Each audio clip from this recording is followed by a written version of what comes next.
Today, we have the pleasure of sitting down with Micheal Smith, the Executive Director of the Greater Valdosta United Way. So, Micheal, how are you doing today? Good. I'm glad to hear it. Well, thank you for taking the time to sit with us today. I truly appreciate that. No problem. We're hearing tons of good things about the United Way.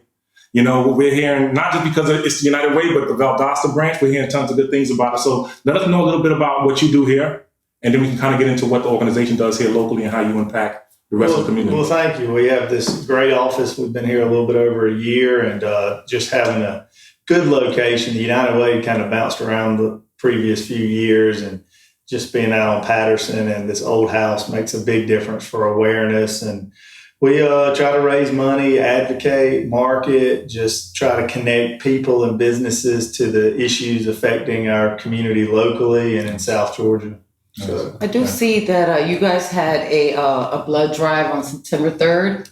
And how frequent are those? Are we having another one? Yeah, Hey Hire is actually having one, and we try to partner with the Red Cross and just promote theirs, but then also, partner and do some. But the Red Cross is one of our partner agencies. Have had so many blood drives canceled that there's such a need for blood. So that's one thing we really do is try to promote the different agencies that are partners of ours, events and needs and issues that they're facing. Okay. So. And then the Day of Caring, or actually that's going to be on the 16th. On the 16th of this month, the Day of Caring is happening. Yes, the Day of Caring is going to be smaller than normal. Normally we have 300 plus volunteers. We've got a little over 100, and we're not doing our big kickoff, but there's about 10 projects for our partner agencies that we'll be doing. Trying to do social distance, being responsible. We've got T-shirts and masks, but some lawn care, cleaning up projects, and some painting. We've got a couple of projects here. And then the 17th, the Service League Women of Valdosta, they have about 40 of their ladies that are going to be doing 3 or 4 projects. And normally they have 100, but this year's volunteer, not mandatory for them. So it's trimmed down, but we still wanted to do something just to create some awareness, get people out, connecting. And I like that we may try to keep it this time of year. August is so hot. Towards the middle to end of October may be a better time to do, outside work anyways. And we plan to be there. Oh, yeah, we definitely plan to be. I was just about to mention that. We definitely plan to show up. Okay. So whoever needs help, I'm there.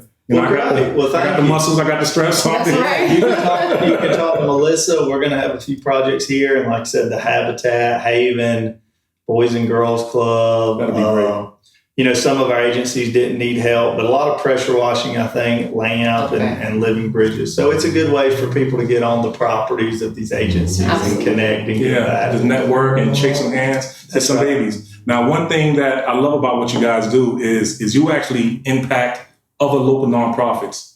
During the COVID-19 issue, and of course it's still going on. That's right. The Valdosta United Way played a big part in giving back. Tell us a little bit more about that. We did. I mean, we have our partner agencies, and then people can give to any nonprofit across the country. So we mailed out probably checks to another 80 agencies just by the allocations and what people give. But during COVID and our disaster money, we wanted to make sure we allowed some good nonprofits in the community that needed some extra help. So we did some micro grants to help with PPE and gloves and sanitation and cleaning products and just little ways to help and give back, because we really want to be seen as the chamber for the whole nonprofit sector and promoting the nonprofits that are doing good work that may just not get the awareness that they need. Because we have our 20 partner agencies, but there's still another 50 out there that are really doing good work in the community. So that's great. We heard some good things about that as well through the Chamber of Commerce. That you're the man who's making a change. I know you haven't been here that long. What you told us, maybe about a year and change. How long have you been here? July 1st was a year, so just a year and a few months. Robin and Melissa, our staff's great. We're looking to add another person, and we've got a good board, and we've got a rich history of the United Way here locally. It was founded in '54, so you're 66 years. But the last few years, the United Way hadn't been out front as much as it should, and we're trying to change that and just trying to really inspire people to give. You can give directly through us or to us, or you give directly to the agencies that you care about. But just trying to get people to give and think about helping others. That's great. So they do filter the monies that they receive to the community. So. And so the next day, or the next event is the Day of Caring. What events do you have coming up for like the holiday season? We have our golf tournament November 17th out at Kinderloo. It's a 4-man scramble or a 4-person scramble, for $400. We'll have each of our agencies out there to connect with the golfers, and people can ask questions about what they do, the agencies and who they help. We have our leader giver dinner scheduled in November. That's for everybody that gives $1,000 or more. That's at mom and dad's. They take care of some of the bill for us and always host us. We're planning our New Year's Eve party. Last year, that was a big success downtown. We haven't really started working out the details, but we're trying to see how we can have it with COVID and all that. But last year was a lot of fun to have a New Year's Eve party. And so we'll see about that. But, the teriyaki lunch sale went well. We sold 500 sandwiches, raised thousands of dollars that goes towards the campaign, and got a lot of people on our property to come by and see. And that's the biggest thing, is just getting people to stop by and see the building and connect and learn about what we're trying to do here. Right. So, which is excellent. So I know, like Otis said, you guys have been doing wonderful things in the community, and you guys are getting around. We see United Way everywhere. They're involved in everything, right? Yep. So we're very proud of you guys for that purpose. Now, what is it that you need for the audience to understand, or what areas do you see the United Way could use a little more help in? Is it the volunteer? Is it funding? Well, normally I would say volunteers, but with COVID, you just have to be careful because people's, personalities and beliefs and vulnerabilities are all different. Yeah. All these agencies need support. They need board members, to connect if you want to do that. Of course, money matters. Right. Trying to just tell people that $5, $10 a month can really add up if enough people give, either through our text to give, the GVUW 1954 to the phone number 44321. You can set up a one-time or monthly giving, or a payroll deduction if your employer offers that, or a corporate gift, or individuals. There's plenty of ways to give on our website and connect, but a lot of people don't think their $10 or $20 can really matter. But if you have thousands of people just giving a few dollars a week or $10 a month, it really can make an impact, because these agencies, we can't raise enough to take care of all our agencies' needs. But with the fundraisers that have been cut from these agencies, and the state budget cuts have really affected them. So they need money and support. And what I would love is if we could raise enough of the money that it takes the pressure off of them, where they can just focus on helping people and serving needs, because you know how a fundraiser, you spend a lot of time, it costs a lot of money, and then, you make some money and the marketing. But, if they could just work on helping people and not have to worry about the raising money, would help all these agencies be more efficient. I totally agree with that. And so how many people do you have currently employed at this location? Me and 2 others, but we're about to add another. And we would like to grow, our staff and it all depends on what we're doing in the community and the money raised. But my board definitely understands, for capacity building to do what we want to do, it takes people. Yeah. During COVID, we raised, close to $100,000, and we've given close to $65,000 to $70,000 out. We've kept a little bit back because people are still needing assistance with utilities.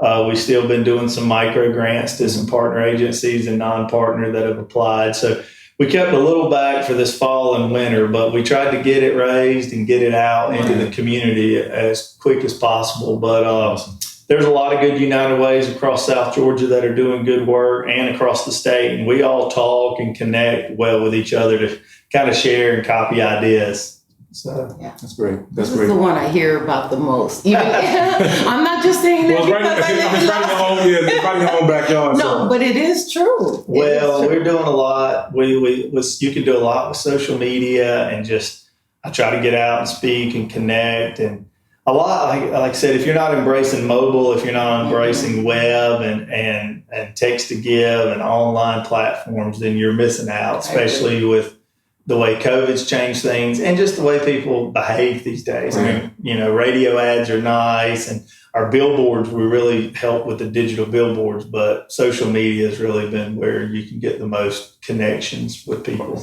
Okay. And one more time, Michael, just tell everybody, you know, how they can get in touch with you, how they can kind of, you know, connect with the organization in general.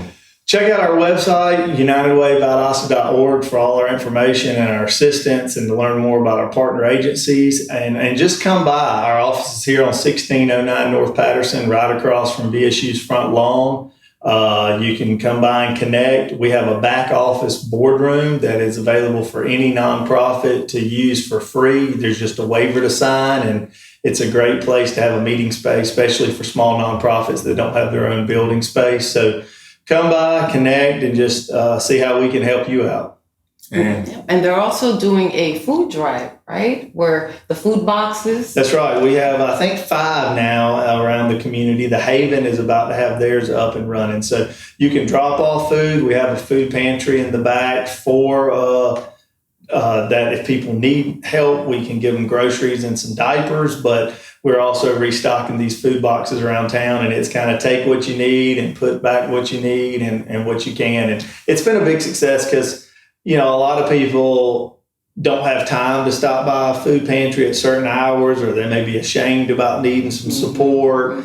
And homeless can only walk so far to the soup kitchen or different areas. So, and it's really been accepted well and promoted and used. And we hadn't had too many people like clean it out. Good. You know, Okay, most good. people just get a few things for their daily Not being selfish and needs. just take us and not That's give us. right. Yeah. The honor system. I think That's that's right. great. Mm-hmm. We stole the idea from like the neighborhood library kind of thing. Yeah, Instead with of the books. with the books. This is like food and canned goods Yeah. and stuff. That's We've seen great. a few of them around town since we Right. last spoke. We've seen a few of them, you know, throughout the city. So I thought that was awesome, man. Yeah, I want to add some in our other 4 counties that we serve. We really just need a business that's willing to, you know, mount it, or an area. Right. Miller Hardware builds the boxes for us. Okay.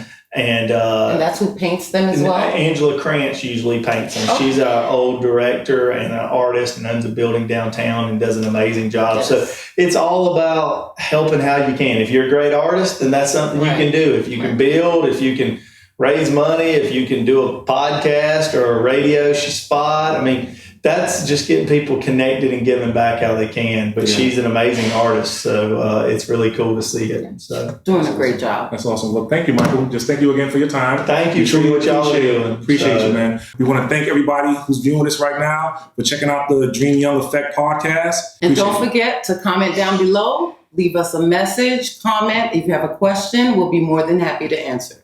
Thank you, guys. Thank you.